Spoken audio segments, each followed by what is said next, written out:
السلام عليكم ورحمة الله تعالى وبركاته. مرحبا بكم في قناة تجربتي مع الطب النبوي. صلوا على سيدنا محمد وعلى آله وصحبه أجمعين إلى يوم الدين. اليوم جبت لكم وصفة بما أننا في فصل الشتاء والناس تصاب بالريح واللاغريب الكحة. جبت لكم وصفة للسعال الجاف. بما أننا في فصل الشتاء، الناس بزاف تصاب بالسعال الجاف، على هذاك جبت هذه الوصفة بسيطة. تجيبي حبة ثوم تقبيها وتشربيها بكأس حليب دافئ الصباح وقبل النوم مدة 3 أيام. تلاحظي النتيجة في اليوم الأول قبل انتهاء هذه المدة.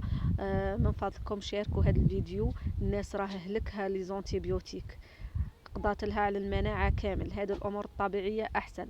والسلام عليكم ورحمة الله تعالى